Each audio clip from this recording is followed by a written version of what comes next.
I am empathizing where he's coming from, right? We can walk and chew gum at the same time, right? I can call out certain things, but also empathize because I feel like he's expressing an emotion so many men can probably tap into, right? Like, I want to be a dad. Sure, it didn't work out. Sure, I made some bad decisions, but I do want to be a good dad, right? I mean, this video really was about him fighting against the deadbeat narrative, but in doing that, and also showing some of the footage that he's shown, he is also saying, nah, like, yo, this bitch is crazy.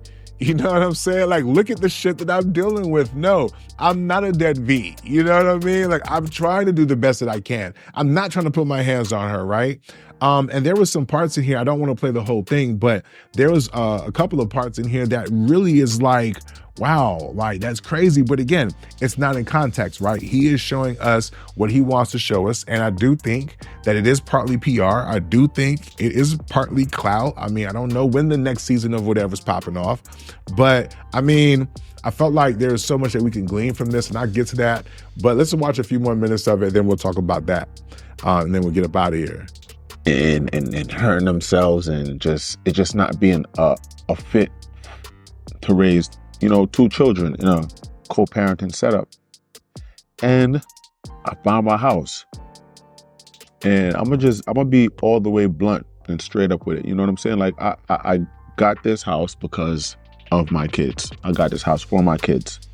Seeing my kids be here running around, it's the best feeling, you know? You know, when you have children with somebody who, at the end of the day, it shouldn't even have happened, because I should have just noticed certain things. Hold on. I don't want to skip over something, because if you're paying attention, right?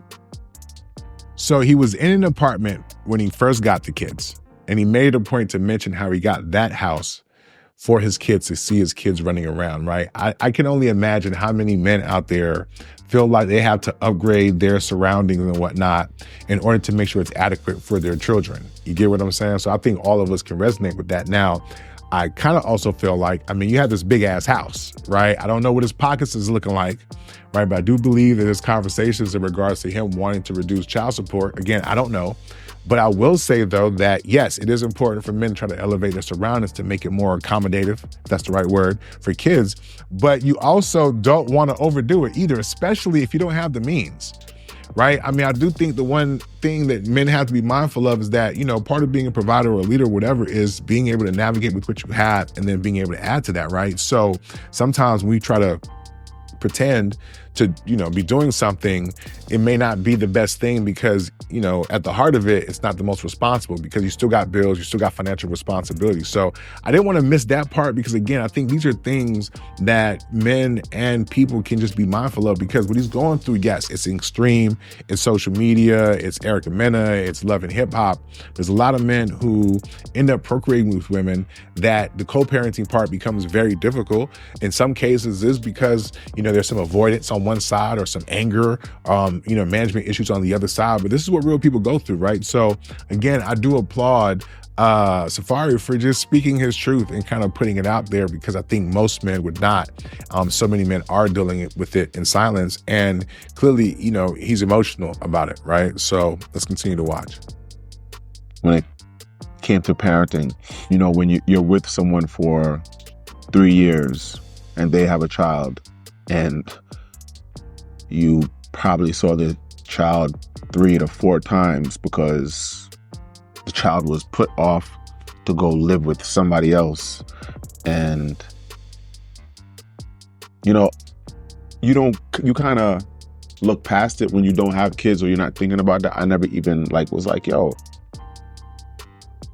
why doesn't your son live here? Now, at first I felt it, right? Because he was like, you kind of look past it because you ain't got any kids. And I'll be honest, listen, I recently had a kid, right? And so there's a lot of things that I've missed, right? I'm like, oh, but come on, man. Come on. I can't let him do that. Not right now, okay? I still appreciate him telling his story. But yes, that was one potential red flag that you missed. How about the other seasons? right? I mean, there was signs and conversations, right? I mean, even to your point or his point, the fact that, you know, she didn't have her kid, that was a thing. So you missed it. It wasn't because you didn't have any kids. I think honestly, if I'm being honest, is that you were immature. All right. If I'm being honest, you were just immature. You know what I'm saying? Like, I mean, honestly, I don't think you're a bad guy. I don't think Safaree's a bad person or whatever. I do think he's immature though, right? He seemed like a lovable dude, a stand-up dude for the most part. At least he tries, but I get very immature, and not being able to see certain things and thinking that it was because you don't have any kids. Nah, bro, it wasn't that. Okay, whatever it was, I'm not even gonna say it's Clout. I think it was Clout, but I'm not gonna say that, right? I do think that you were enamored, you did not vet properly. And this is a perfect example of like when people make bad decisions on the front end and then have to deal with the cons.